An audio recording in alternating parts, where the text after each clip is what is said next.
நான் பிரியாணி பண்ண என் பையனுக்கு ரொம்ப பிடிக்கும். ஸோ அந்த மாதிரி குக்கிங்கை வந்து நான் ரசிச்சு சமைப்பேன். ஆனா நீங்க அன்னைக்கு செஞ்ச அதே சாம்பாரை செஞ்சீங்கன்னா செய்ய மாட்டேன். அது வேற மாதிரி ஒரு சாம்பாரா போய் முடியும். ஆனா அதுவும் நல்லா இருக்கும்.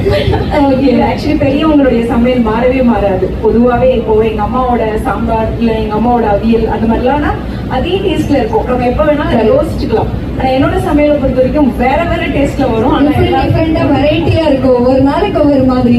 ஓகே மேம், அடுத்ததா வந்து இப்ப ஃபுட் பத்தி பேசிட்டோம், கோயம்புத்தூர் பத்தி பேசிட்டோம். ஸோ எல்லாருமே வந்து எல்லாருக்குமே பாண்டியன் ஸ்டோர்ஸோட ஒன் ஆஃப் ஒரு ஃபேவரட் அண்ணி நீங்க.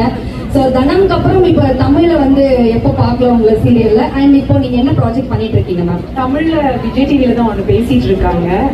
பாகியலட்சுமி முடியறதுனால அதுக்கான அடுத்த ஒரு ப்ராஜெக்டா பேசிட்டு இருக்காங்க. சூப்பர். இன்னும் நான் சைன் போடல. சைன் போடாம நம்ம அதாவது அக்ரிமெண்ட் சைன் போடாம அபிஷியலா அது அனௌன்ஸ்ட் கிடையாது. பேசிட்டு இருக்காங்க. அண்ட் இப்போ ஒண்ணு மலையாளம்ல ஒண்ணு பண்றேன். கிட்டத்தட்ட ஒரு 10 வருஷமா மலையாளம் பண்ணல. ஓகே, எங்க அம்மாவோட ஆசைங்கிறதுனால மலையாளத்துல பண்றேன். அது வந்து நாளைக்கு லான்ச் ஆகுது. இங்க லான்ச் ஆகுது. Super ma'am, super. கங்க்ராச்சுலேஷன்ஸ், வாழ்த்துக்கள். அண்ட் மேம், நீங்க வந்து ஒரு சின்ன குழந்தையில சின்ன திரை நட்சத்திரமாவே இருந்திருக்கீங்க. நிறைய ஸ்டார்ஸோட நீங்க வந்து நடிச்சிருக்கீங்க. ஸோ அப்படி இருக்கும்போது உங்களுடைய ஃபேவரட் ஸ்டார் அப்படின்னா யாரு? Rajinikanth sir.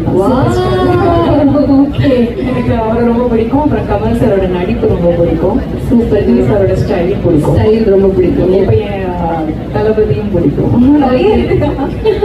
Okay ma'am, that's nice, very nice. So சீக்கிரமாவே வந்து நாங்க உங்களை மீண்டும் விஜய் டிவி ஓபன் பண்ணாலே